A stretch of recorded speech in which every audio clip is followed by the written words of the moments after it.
Buenos días y bienvenidos a todos por el 13 día. So it is, it's already very, very busy, but we are at the last day and the beginning, and we have a very strong beginning today to enjoy a keynote lecture from Professor Anna McMullan. I'll give her a short introduction, and it is going to be shorter than she deserves. She has made exceptional contributions as the author of Performing Embodiment in Samuel Beckett's drama in 2010, and Theatre on Trial, the later drama of Samuel Beckett in 1993. She is professor in theatre at the University of Reading and co-directs the Beckett International Foundation. She was also a co-editor of Reflections on Beckett in 2009 with Steve Wilmer, and recently 2 special issues, one of Samuel Beckett Today, Aujourd'hui, on staging Beckett at the margins, and also a special issue of Contemporary Theatre Review, both of which were in connection with the Staging Beckett project with Reading and several other universities and institutions for which she was a primary investigator. And she will be also, I think, speaking today about issues of media, and we look forward to hearing Professor Anna McMullan. A warm welcome, please. Thank you.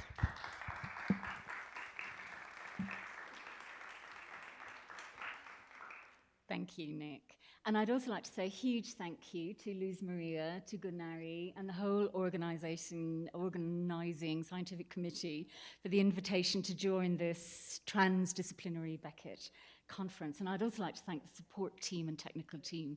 You've really been absolutely terrific. So as Luz has mentioned, she visited Reading in 2014 to give a paper. And not surprisingly, Luz made such a huge impact on us, and we had such great conversations there, that it's a real joy as well as an honor for me to be here and to be part of these very inspiring conversations here in Mexico. So, Samuel Beckett's trans-generic closed spaces. In the 21st century's increasingly globalized research climate, we're all being encouraged to venture beyond our disciplinary boundaries. And Beckett's works providing a rich landscape for explorations between disciplines, both within arts and humanities and between the arts and a range of other subject areas. But of course, Beckett was there before us. Malloy declares, yes, I once took an interest in astronomy, I don't deny it. Then it was geology that killed a few years for me. The next pain in the balls was anthropology and the other disciplines, such as psychiatry, that are connected with it, disconnected, then connected again, according to the latest discoveries. However, I'm not going to venture into astronomy or geology, unfortunately. Not even psychiatry. I'll be focusing more narrowly on the changes within one particular motif that spans, avowedly, a great deal of Beckett's work. And that's the trope of a body or bodies in a regulated, confined space. As elements of that trope migrate between media, developing in ways that are both medium-specific and increasingly intermedial. So though I'll be making some reference to the discipline of ecology in the sense that these spaces are environments or systems, I'll mainly be crossing genres or media, including theatre, screen-based drama, and prose. So my title is an homage to Luz Maria Sanchez's 2016 book on technological epiphanies of Samuel Beckett, Machines of Inscription and Audiovisual Manipulation, in which she refers to trans-generic Beckett. And she demonstrates powerfully the impact that Beckett's encounter with sound technologies, such as the tape recorder and the phonogene, had on Beckett's trans-generic work throughout the 1950s, 60s, and beyond. Sanchez cites Nicholas Johnson's work, where he notes that Beckett would have used the term genre rather than alternatives such as medium to refer to the distinctions between prose, theatre, radio, television, etc. So I'm going to be using these terms interchangeably. As, of course, in the famous letter that we've already heard read several times in this conference, that Beckett wrote to Barney Russet on the 28th of August 1957. If we can't keep our genres more or less distinct or extricate them from the confusion that has them where they are, we might as well go home and lie down. However, as Sanchez and others have demonstrated, Beckett himself was not always so strict about distinct genre categories, as when he radically revised the 1983 stage play, What, Where, for German television 2 years later. Nick Johnson notes that Beckett could also switch genres at the early stages of composition, where a draft might start in one genre and shift to another. Quote there. You might recognize this, Nick. There is also strong archival evidence that Beckett could not extricate his own works in progress from the confusion of genre as the 20th century wore on, and that for all his hyper-awareness of form, Beckett's thought oscillated across and between many different media in his own drafting process. Johnson cites the manuscript sequence of Beckett's last prose work, Stirrings Still, Soubresaut, which features a remarkable moment in which Beckett seems to begin with his idea in drama, writing 3 short scenes, or possibly drafts of the same scene, that form the so-called Shakespeare bare room fragment, then drawing a line and continuing as prose. So drawing on this concept of Beckett oscillating between genres or media, this paper will trace just some, we don't have a lot of time, trans-generic trajectories of what many scholars have referred to as his closed space texts, usually referring to a series of prose texts from the 1960s. However, I'm going to trace that closed space motif back to an unpublished dramatic fragment from the early 1950s, which I think, you might disagree, has some generic connection with those later prose pieces. One of those unfinished or abandoned works of Beckett's that metamorphose across different genres and end up in some way or another generating several published works. Beckett often started a text, abandoned it, then returned to it years and in some cases decades later, and sometimes, as Nick Johnson notes, in a different genre. Beckett often switched to a different medium when he came to an impasse in the text he was working on, as when he started writing En attendant Godot in 1947, when he was having difficulty with L'Innommable, the Unnameable, the third novel of the trilogy. Another of these creative impasses occurred in the early 1950s. Thank you. As Pim Verhulst has noted, this is maybe a bit dense for you to read, but as Pim Verhulst has noted, Beckett experienced a growing sense of writer's block in the early 1950s, after the frenzy of writing, sometimes called the siege in the room, in French in the late 1940s, following his return to Paris, which of course included the Nouvelle, First Love, The Expel, The Calmative and The End, Mercier et Camier, Malloy, Malone Meurt, and L'Innommable, and the 2 plays Eleutheria and En attendant Godot.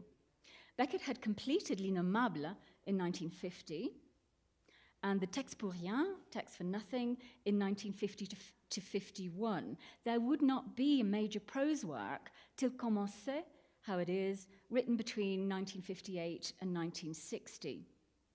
Unable to make headway in prose, Beckett launched into the first drafts of what would finally emerge as Fin de Partie, Endgame. But the genesis of that play, unlike Godot, which was written very quickly, would be extremely laborious, as it went through many versions and drafts until final completion in 1956. So in the early 1950s, when Beckett was struggling with both prose and drama, he experimented with mime.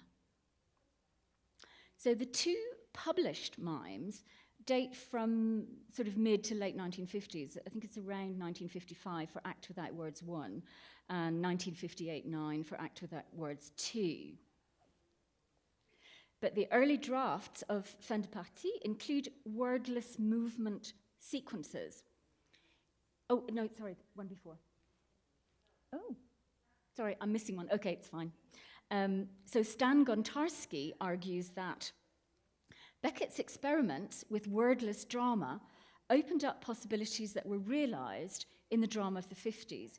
Beckett was not quite writing a sequence of plays, but he seems to have been preoccupied with the mime genre, and a series of themes appear, disappear, and reappear in various guises within the plays of this period. Now, in fact, the unpublished dramatic fragment I'm going to look at is a hybrid genre, like several of the dramatic fragments that Beckett was working on at this time, including the endgame drafts. He would often start with a mimed scenario and then include monologue or dialogue. And I'm interested in this bit of the paper, in these mime sequences as kind of imaginative techniques for envisioning or modeling a highly regulated dramatic world, some of whose features, I think, metamorphose into the medium of fiction, and then actually into other media, but we won't have much time to think about that. So, oh, okay. I see. Okay, yeah, let's go back. Can we go back to this one? Yes. So just to remind you, this is Act Without Words 1, where the figure is taunted with things like water that appear from a rope, and just as he tries to grasp it, it disappears from his grasp. And this is Act Without Words 2. I'll be coming back to that in a moment. So go on to the next one. Thanks. And then the next one. Great. And we just click through all of these, actually, if that's all right. Just keep going. Okay, great. Okay. So the piece that I'm going to actually talk about is Espace souterrain. It's in two versions, actually. So the first is Espace souterrain, the second is coup de gong. So Espace souterrain, underground space, and that fragment is dated June 1952. And the second is dated coup de gong, or gong strikes. It's undated, but it's clearly from around the same period. Both of these manuscripts are in the University of Reading Beckett collection. And they haven't been talked about very much. Ruby Cohn just mentions it. I'll mention why I think that is in a moment. Mark Nixon talks about it in Samuel Beckett and the Arts, that collection edited by Stan Gontarski. And very fascinatingly, Dirk van Hulle and Shane Weller discuss Espace souterrain, coup de gong, as part of the early drafts of Endgame in The Making of Samuel Beckett's Endgame, which of course is one of the publications of the Beckett digital manuscript program. So both manuscripts are written in French, as was most of Beckett's writing at this time. The first of the two unpublished manuscripts, which consists of 11 handwritten pages, is really dealing with the scenario, the action. It has lots of direction, lots of queries. What am I going to do about costume here, etc. It is in Beckett's typically illegible scrawl. Parts of it are completely indecipherable, and I think that's probably why it hasn't had an awful lot of critical attention. The second version is a 3-page typescript, thankfully, and there's tremendous relief for Beckett scholars when they come across a typescript in the Beckett archive. And the second version elaborates one segment or one sequence of the same scenario. So let me try to give you a sense of what is envisaged, the scenario of this, this dramatic fragment. So the set has got 2 holes in the ground. So these are clearly trapdoors in some ways. There's 2 holes in the ground. From the flies are hanging 2 ladders, rope ladders.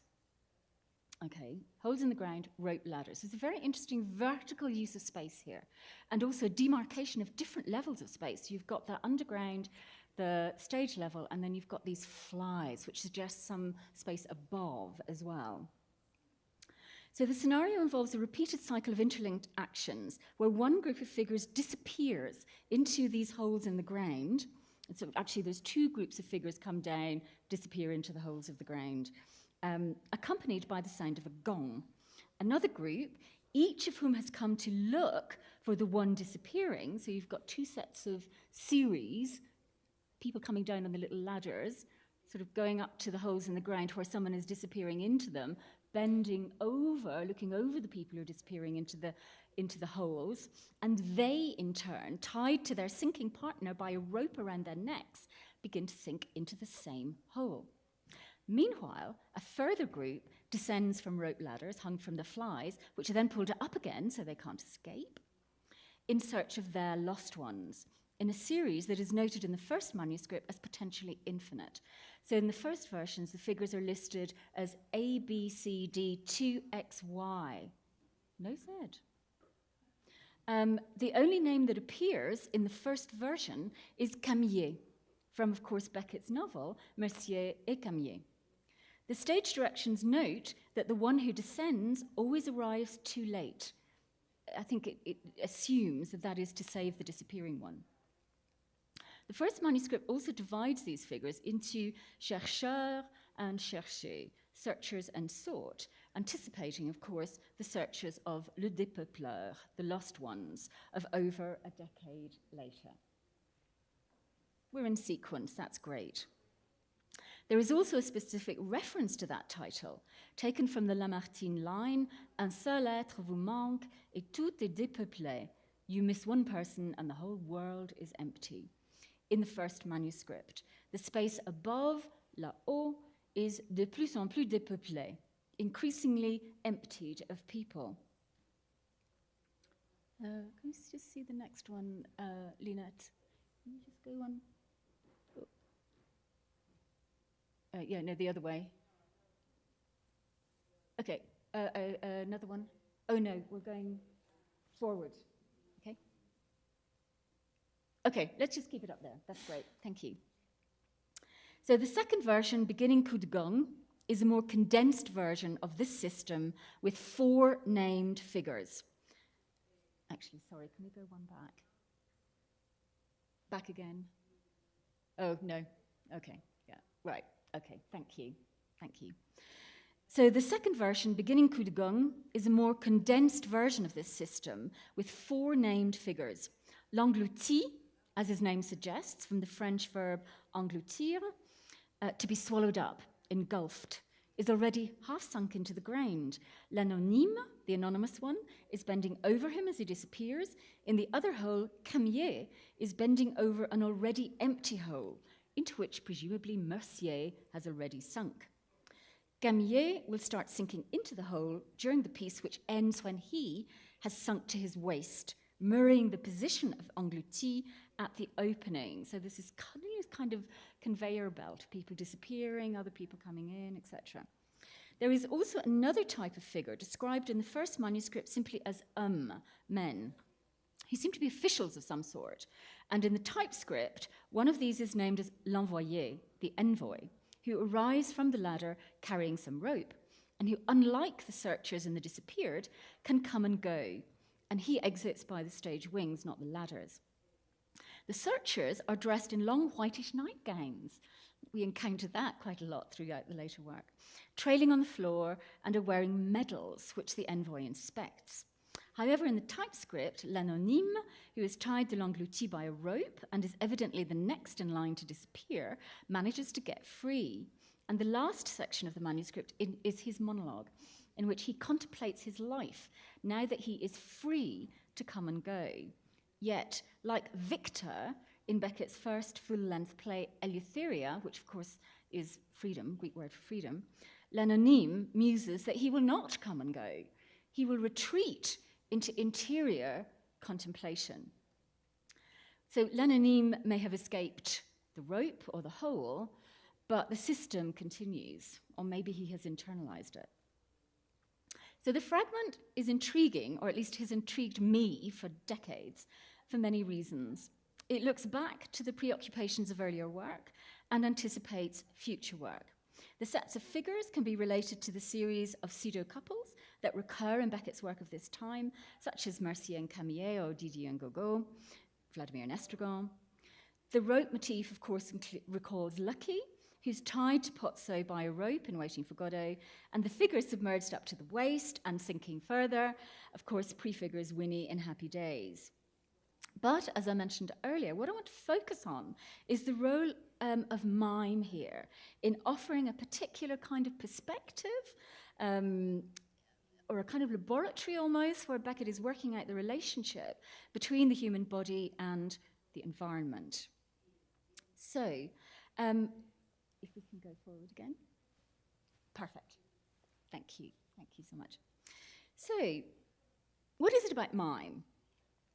Mime, if you like, dispenses with dialogue or monologue, reducing individual psychology or subjective viewpoint in favor, I'm not saying getting away with it, but kind of reducing individual psychology or subjective viewpoint in favor of what Vladimir Krasinski calls symbolic fable, an image of the human condition articulated through a non-psychologized poetic of the body of the performer in relation to other bodies or objects within the space of the stage.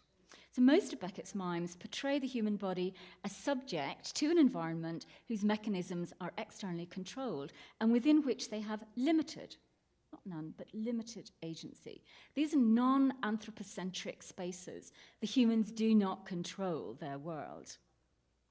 So the man in Act Without Words 1, we saw a clip of that earlier, is taunted by various aids to survival in his desert landscape that are suspended by a rope. So the rope motif is there as well. So that he finally retreats internally within himself, staring at his hands, which of course are normally an agent of human instrumental action on the external world, but have been completely useless in this context. The two men in Act Without Words 2 are prompted out of their sacks into their daily routine by a goad. An external goad wakes them up, prods them, and then they carry each other across the stage in a series of repeated interdependent actions. Like in Espacio, terrain, which I'm using to refer to the two dramatic fragments, unless I refer specifically to one of them, also invokes a scenario where interdependent pairs are subject to an externally controlled system. So Espacio terrain maintains an ambiguity as to who or what controls the system, though the first version mentions a sort of permanent organization, linking the fragment to preoccupations about surveillance and incarceration in Beckett's post-World War II writing. Emily Morin reminds us of the many allusions to disappearances and conspiracies masterminded by unnamed powers and situations in Malloy and Malone Dies, for example. However, one of the things that's interesting me here is that Espacio terrain exploits the machinery of the stage itself, those trapdoors and flies from which the ropes are hung, to concretize the mechanics of the system and the embodied constraints of its inhabitants. So what I will be arguing in a very kind of sketchy way is that taking a trans-generic view of these confined or regulated spaces draws attention to the role of the medium itself in the construction and reader or spectator perception of these environments, as well as suggesting ways in which they also begin to be crafted intermedially. In other words, Beckett translates his experience of working in one medium into his exploration of how another functions and creates a world. I'm interested in this creation of a world and the conditions of space, time, and embodiment within those worlds. The movement to an interior space closed off from the world of daylight was already taking place during the writing of Malloy in the late 1940s, which famously begins, "I'm in my mother's room," and includes reference to the mind or imagination as a sealed jar, but also describes his exterior journeys through the Malloy country to reach his mother's room. And of course, Connor was performing that last night. The movement from Godot to Endgame and Krapp's Last Tape is also one of a movement towards interiorization, both in terms of the interior setting or refuge, and in terms of an increasing focus on monologue, perhaps the equivalent of a first-person narration, which offers an interior mindscape. However, the closed spaces or regulated environments, which I'm interested in exploring here, eschew, they avoid, they do away with the first-person perspective of the stage monologues, or even the unnameable or text for nothing, in order to evoke the scene, the scenario of serial human bodies located in a confined space that is also a highly regulated system. And from this perspective, How It Is, written in French as Commencé during 1958 to 60, is a really fascinating transitional text. The novel expands in much greater detail and complexity the underground landscape of Espace Souterrain, but it is still an Espace Souterrain. And though the narrative of How It Is told in the first person, it is distanced to a certain extent by being reportedly sourced from a voice whose origin is unclear. I say it as I hear it. Moreover, in the last part of the novel, the single narrator becomes one of a multitude of naked male bodies, all following the same trajectory of journeying alone, meeting another, torturing him into speech, abandoning him, only to couple with another and be tortured and abandoned in turn, as the searcher in Espace Souterrain takes the place of the disappeared. The system of regulated disappearance in Coup de Gang, that's the second version, is described by l'anonyme as a form of justice. And this is really interesting in the connection between Espace Souterrain and How It Is. In the second version, there are lots of references to justice. Reprised, of course, in the deeply ironic references to justice in How It Is, as constituted by an equal rotation of the roles of torturer and tortured. As many scholars have pointed out, Dante is a recurrent reference point throughout Beckett's work, and especially in How It Is. In Beckett's Dantes, Daniela Caselli details the parallels between the landscape of How It Is and the cosmology of Dante's Inferno. But this, of course, is already in very, very sketchy form there in Espace Souterrain. The Inferno frequently refers to bodies sinking into holes. Thank you.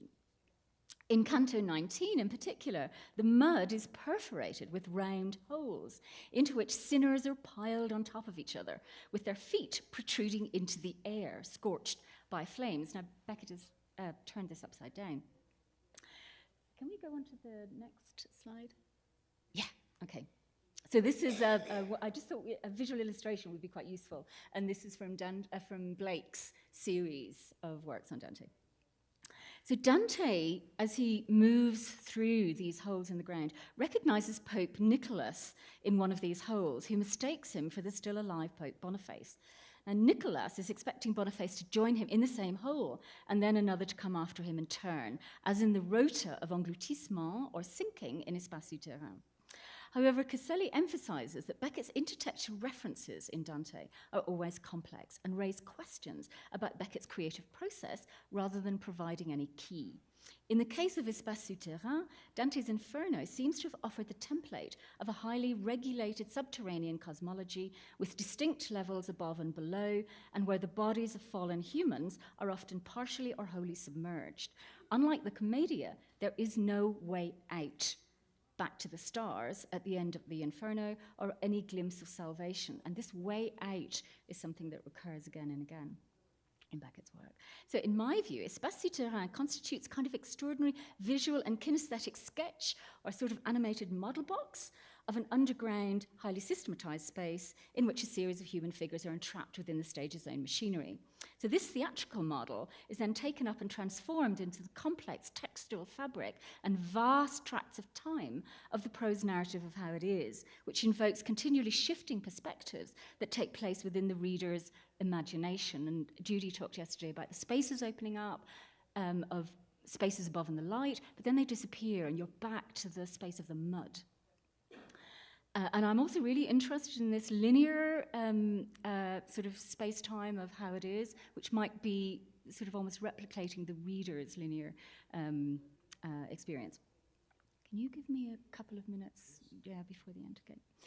And I'm suggesting that the confined space system of these works continue to metamorphose across other texts and media through the next years, and indeed right up to the strict patterns of movement of Quad, a televisual reworking of the abandoned J.M. Mime from 1963, and the 1983 stage play What Where, subsequently revised for television.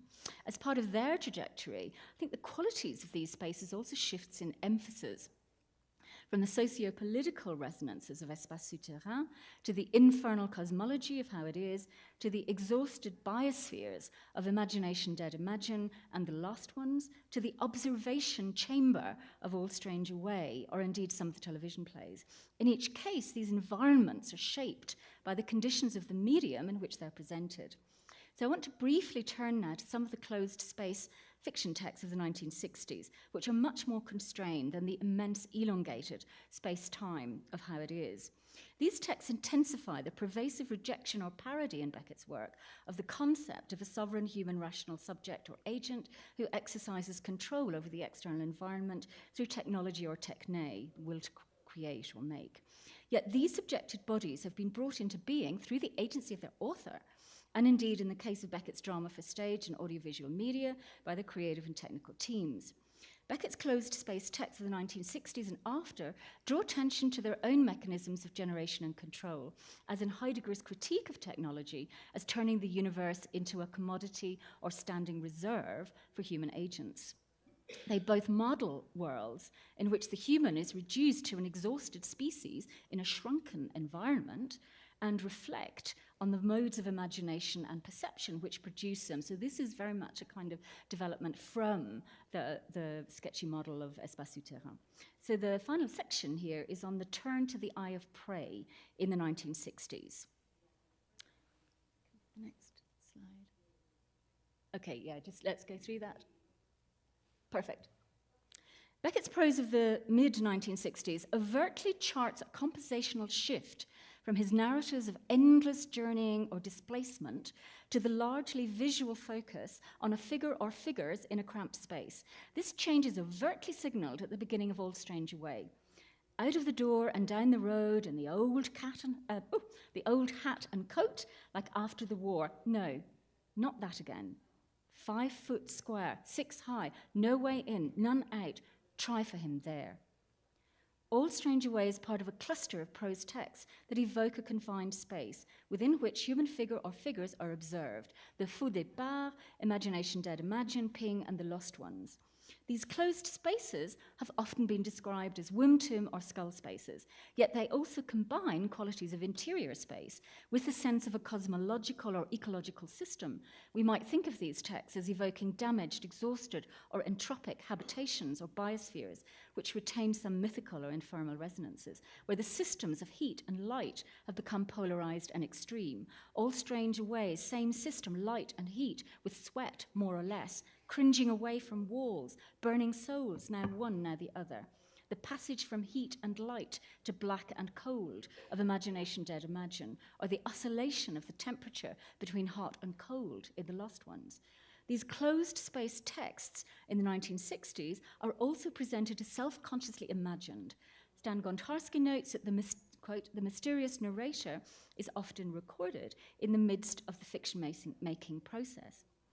There are traces of this self-conscious medium-specific act of composition in the earlier prose, but the work in the audiovisual media of the late 1950s and early 1960s seem to have shifted the concept of composition or creation from that of the unnamable's textual autogenesis, making himself up from words or stories, into a stage or indeed screen, where the act of imagination opens up, quote from All Strange Away, a space, then someone in it, that again, a motif that recurs again and again in the prose texts. Yes, thank you. In Beckett, Modernism and the Material Imagination, Stephen Connor argues that thinking about the nature of finitude in Beckett's work often centers on the faculty he calls the imagination, which alternates between the visionary inheritance of Romanticism and a much more limited, often almost mechanical faculty, conceived as the power of forming images. For Beckett, imagination is not a spontaneously indwelling or upwelling power, but a strenuous and exhausting labor that comes close to the ideas of staging, seeing through, or putting into practice. Indeed, the self-conscious imaginative construction of the image and the focus on visual observation in these closed space texts of the 1960s evoke not only the stage but screen-based media, as well as other more scientific or political technologies of interrogation. Thank you. So the narrator in Imagination Dead, Imagine precisely describes the two white bodies enclosed in their white rotunda. With their left hands, they hold their left legs a little below the knee. With their right hands, their left arms a little above the elbow. So Amanda was talking yesterday about the fetal position. In this agitated light, its great white calm, now so rare and brief, inspection is not easy. The chronology of composition suggests that the media film or television informed the focus on looking, observing, and tracking the bodies trapped within the closed spaces of the prose texts of the 1960s. All Strange Away was composed during 1964, just after Beckett had returned from filming film in New York. And I know that Anthony Paraskeva looks at Beckett's influence of cinema really right from the beginning, but I think there really is a shift towards medium of looking here. In Beckett's plays for the television medium, which take place in closed studio spaces, of course, including A. Joe from 1965, the camera, or indeed the whole apparatus of the medium, is part of technology of interrogation or surveillance. Beckett draws on each medium to implicate the reader or the viewer in the controlling mechanisms of the work, and also translates these modes of presentation and perception across media, as we've just seen with this kind of techniques of looking actually into the prose medium.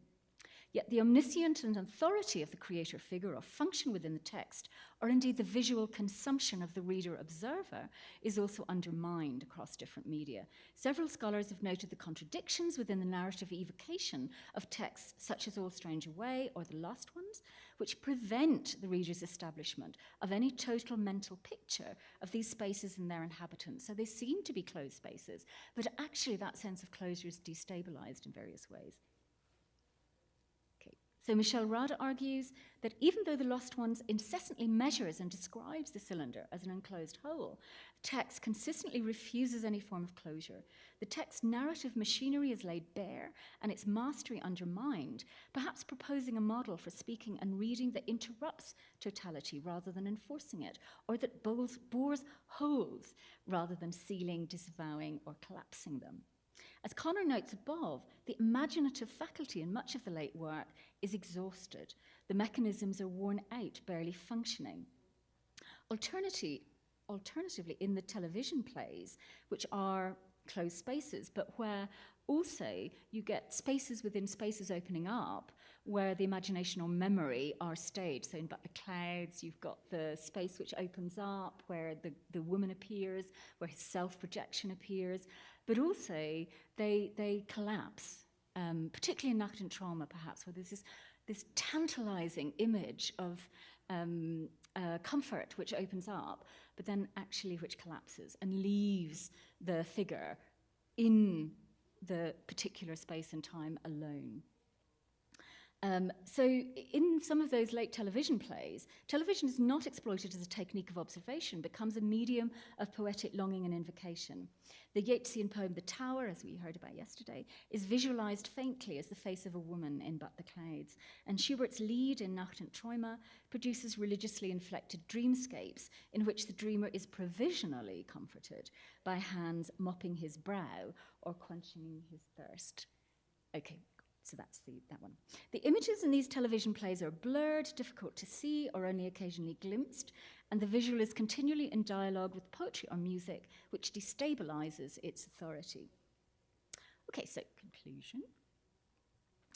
A trans-generic look at a selection of Beckett's closed space texts foregrounds how the medium is exploited in the imagination or presentation of their confining frameworks, and in the viewer's perception of them, including a self-conscious reflection on the exercise and visual consumption of surveillance and subjection. Catastrophe from 1982, which has this figure on a plinth being dressed by an assistant according to the directions of the director.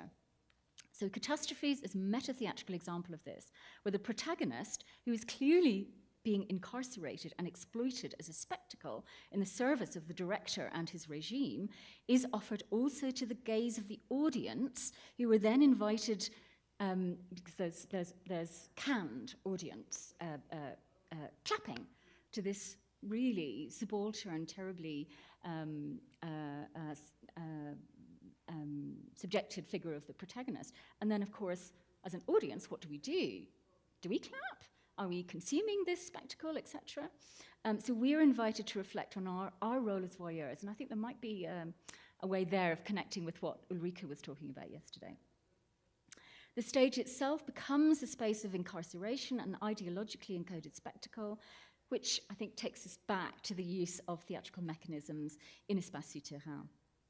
However, Beckett's text, of course, also invoke the vulnerability of embodied human creatures to such modes of mechanized or technologized regulation and surveillance. And across all those mediated ways of representing, incarcerating, subjecting human bodies, I think we also struggle to make a connection, a kind of kindness, as Ulrike was talking about yesterday, I think, in ways that feel very contemporary in our 21st century, extremely technologized world. And they also materialize a poetics of longing, which accounts, I think, at least in part, for the enduring affective and poetic charge of his work. Thank you.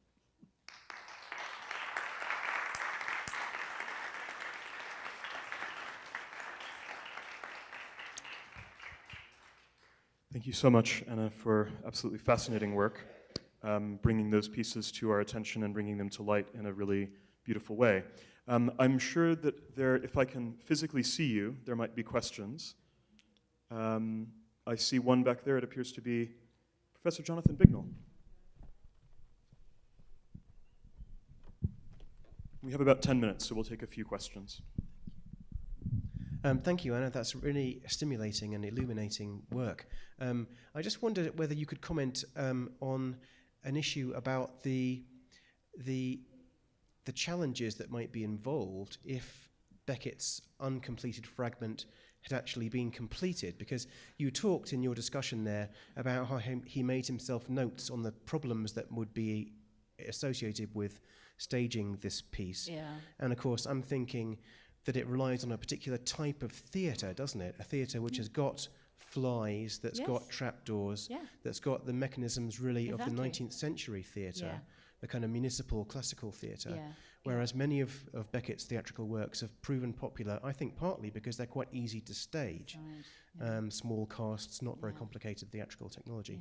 So I wonder whether do you think that's a factor that might have played into his non-completion of this piece? Absolutely. And of course, it also links back to Eleutheria, which is really interesting because he was exploring the mechanics of the stage. Eleutheria requires, I think somebody was saying, a revolving stage. Not that many theatres have that. So it's really interesting that I think he is working. I mean, when did the black box really came in the 60s, didn't it, Nick? And so this is the early 1950s, he is working within these mechanisms of kind of quite traditional theatrical infrastructure. And I think he realized himself that this seriality just might be a bit difficult, to realize, to concretize. But also, I think some of these dramatic fragments, as Gontarski says, in the early 1950s, were actually mental working aids. They were like this kind of imaginative technique where he was kind of envisaging ways of thinking about these regulated environments. Because a lot of the mimes, not probably Dreamer's mime quite so much, but certainly the Act Without Words 1, Act Without Words 2, they do have that sense of an environment which controls, or in which the embodied human creatures have to negotiate with difficulty. And maybe he just felt that when he got to the Act Without Words 1 and 2, that these were somehow more successful and more realizable. But it's an interesting question. I often think that those prose texts about contained spaces are a bit like the model boxes that you build for a theatre. Exactly, yeah. Further questions for discussion? Is that Daniela? Yes, yeah, great. Thank you, Anna. Wonderful paper. I really enjoyed it. I'm very intrigued by the idea of justice that you brought up.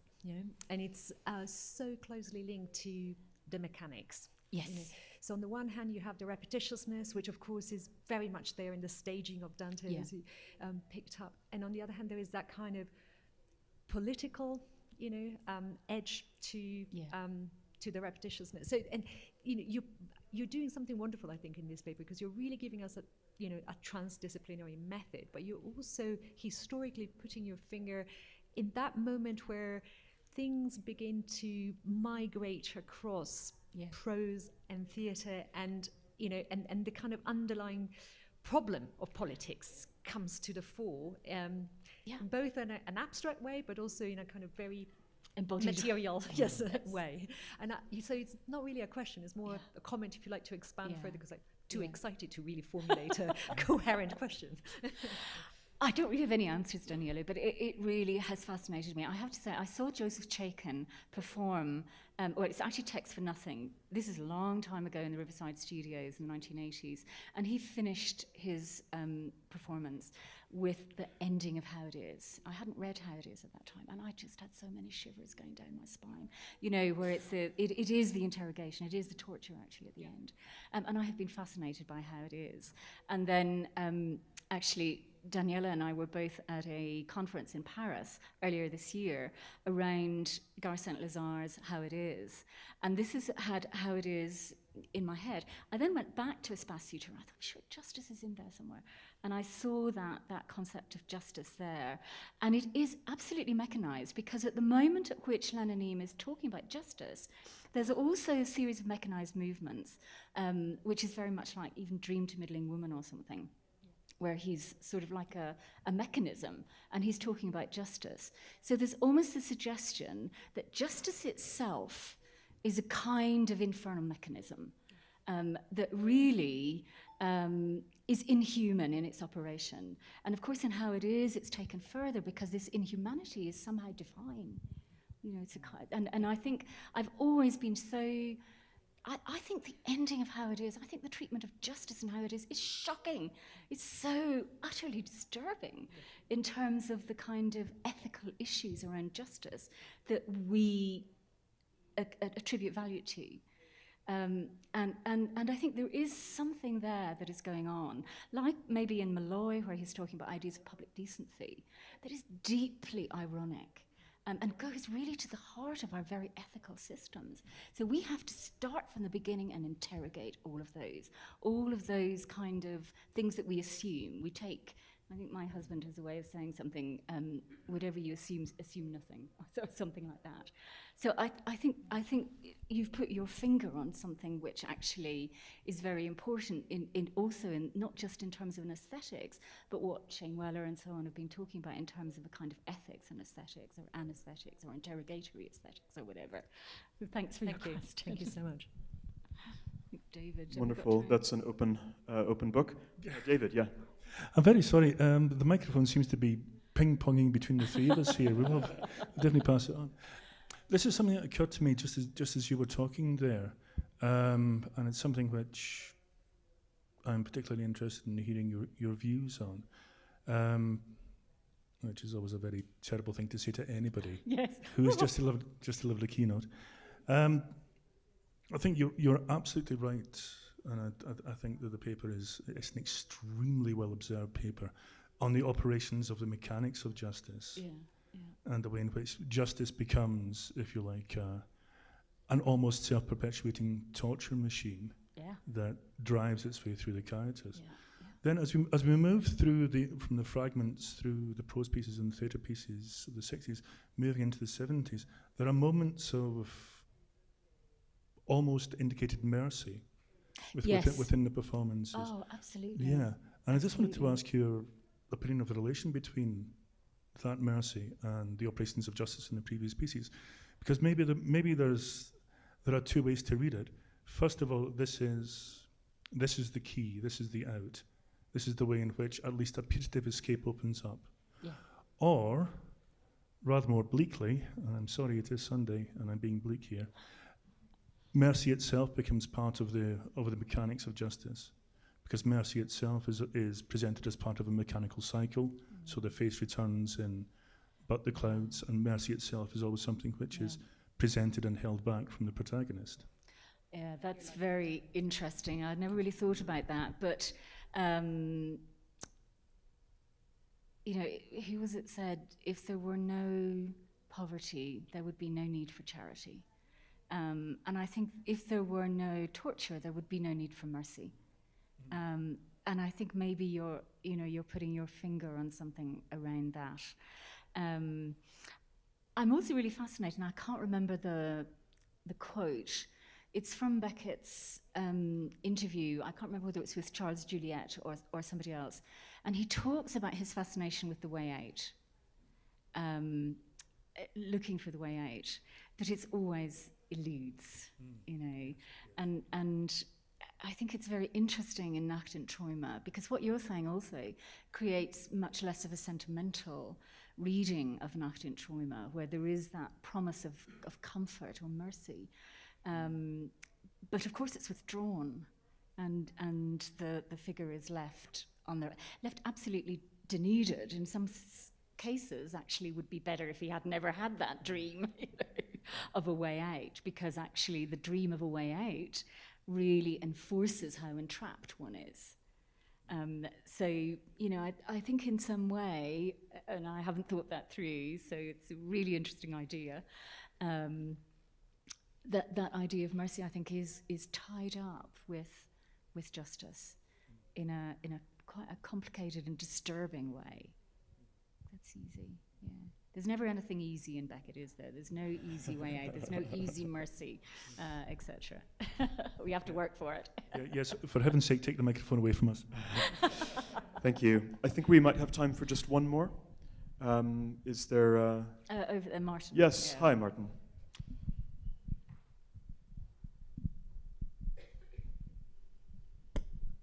I'm really going back to the first question, and I was struck by your papers swerving away from the proscenium box, which Beckett himself called a closed box, which is so strikingly close to your central term here. Yeah. So I just wonder what makes a text a closed, what makes one fit your category? Is it really the extremity of the body so close?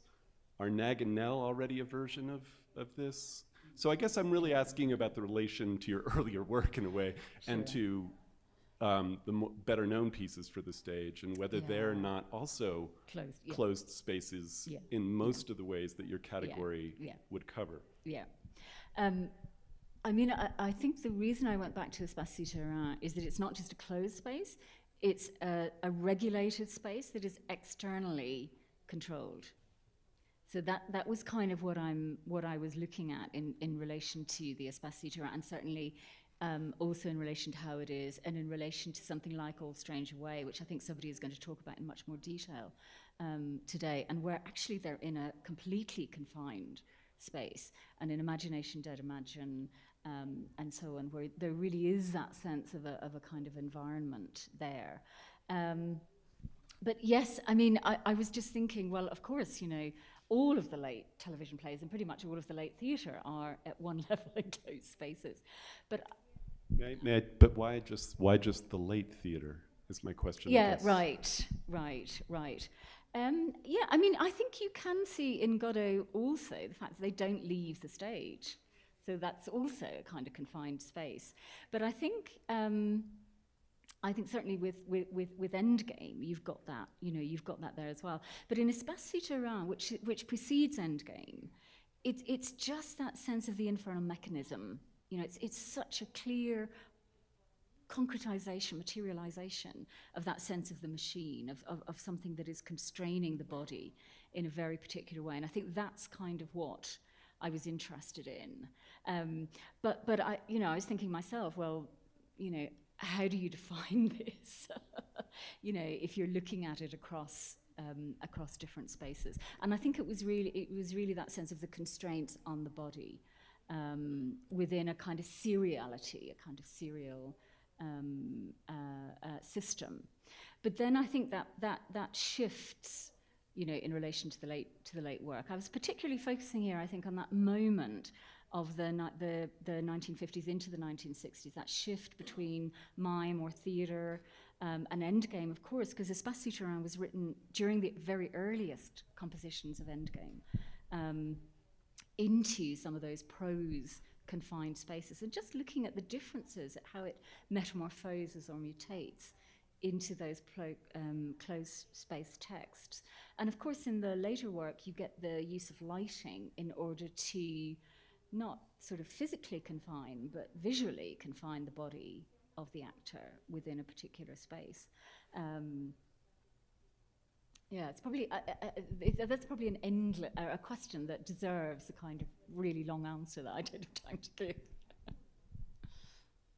Okay, thank you so much. Those of you who have more questions to discuss, as I'm sure there are, please approach Anna at the break, and we can continue this very fascinating group of threads that have been launched with this morning's keynote. So a big round of applause for Professor Anna McMullan.